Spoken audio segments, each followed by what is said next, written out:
Hundreds of Americans died in the seconds during which the planes hit the World Trade Center, and thousands more were crushed and torn apart when the towers collapsed. This included hundreds of heroic firemen, the fear showing in their faces, who went in anyway to try to rescue their fellow citizens. We should be outraged by this terrible loss from this terrible crime, and we need to demand justice. If we don't see to it that the guilty parties are punished, we're inviting them to kill us next time. So we have to demand justice. But we have to be careful. You can't just believe everything you hear. In fact, President Bush himself has very rightly warned us.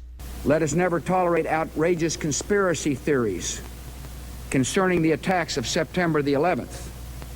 Malicious lies that attempt to shift the blame away from the terrorists themselves, away from the guilty. But to millions of proud Americans, it was the president's conspiracy theory about 19 amateur hijackers with box cutters, supposedly directed by some nut in a cave, somehow overcoming the most sophisticated air defense systems in the world, that seemed like an outrageous conspiracy theory to us. As early as the next day, September 12th, millions, literally millions of Americans thought that the idea that the Pentagon had been hit showed that this was an inside job. We were supposed to believe that a hijacked, slow-moving 757 could penetrate Pentagon airspace, could penetrate missile defenses, could penetrate defenses designed to stop supersonic jet fighters and bombers, and could do it 50 minutes after everyone in the country knew we were under attack. Pretty outrageous. The following day, September 12th, we were asked to believe a more detailed and more ridiculous story, that the plane that flew into Pentagon airspace then made a 240-degree turn around the building, exposing the plane's long and broad side to attack from ground defenses, all without a shot being fired.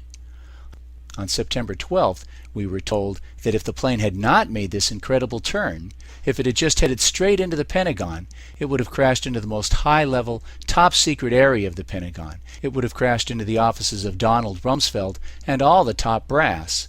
But instead of flying straight ahead, it made this ridiculous turn so that it crashed into an area that had been under construction for weeks before, into an area that had been specially reinforced during those weeks to make it more able to withstand just such an attack.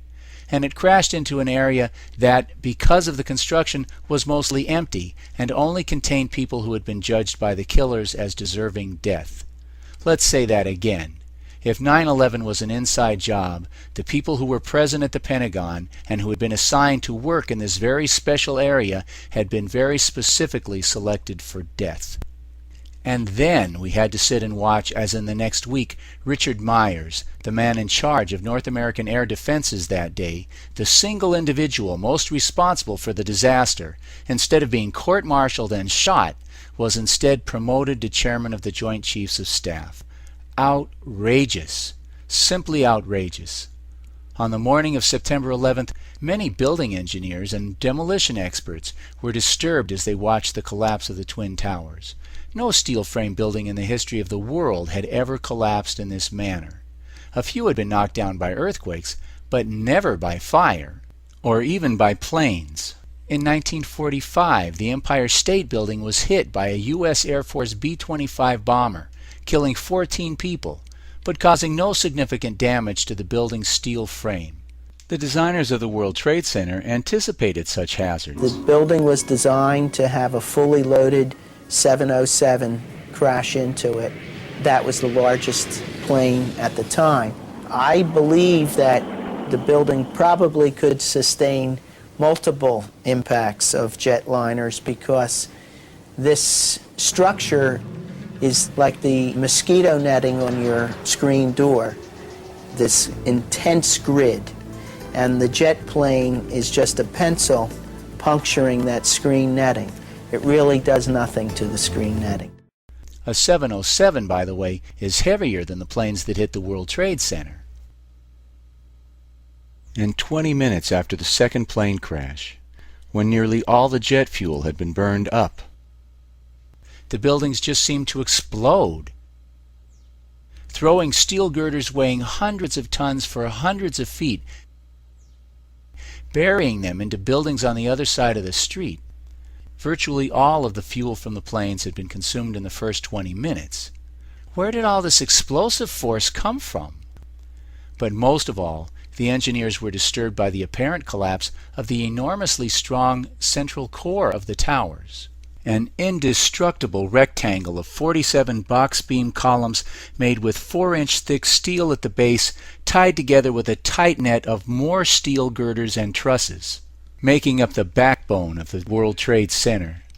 Even if the floors had pancaked around it, after the floors collapsed, we should have seen the central core standing tall, rising out of the smoke.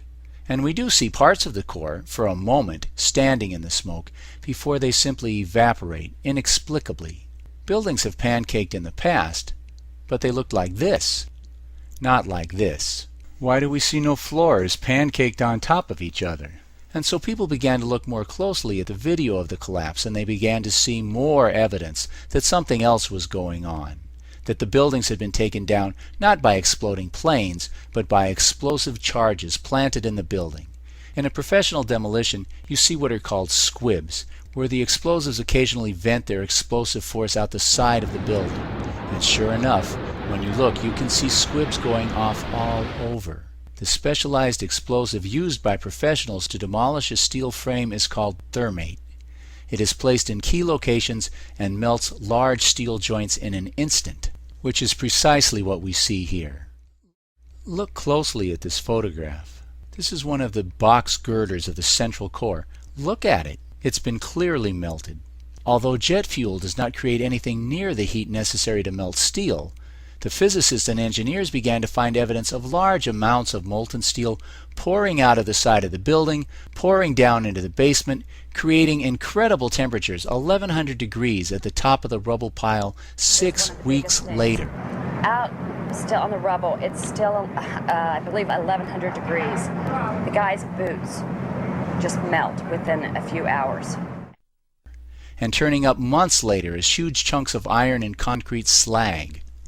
And slowly, other information began to come out, information that proved dramatically and indisputably the true nature of the conspiracy behind this horrible crime. We learned that at 5 o'clock in the afternoon, Building 7, a 42-story glass and steel structure located across the street from the World Trade Center, collapsed. It was not hit by any planes at all.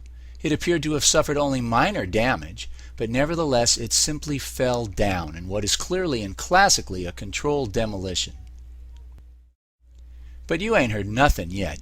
Larry Silverstein, the leaseholder of the World Trade Center, accidentally told PBS that he had the building demolished. I remember getting a call from the fire department commander telling me that they were not sure they were going to be able to contain the fire. And I said, you know, we've had such terrible loss of life. Maybe the smartest thing to do is pull it.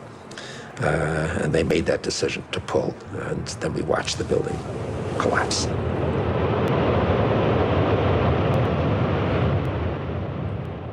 Outrageous. Simply outrageous. It takes months of preparation and planning to do a controlled demolition like this one. They had to have put these charges in place before September 11th. Larry Silverstein was kind enough to tell us that they demolished this building on September 11th. And they made that decision to pull, and then we watched the building. But who was they? And are we supposed to think that they didn't have explosive charges in place in the Twin Towers? Of course they did.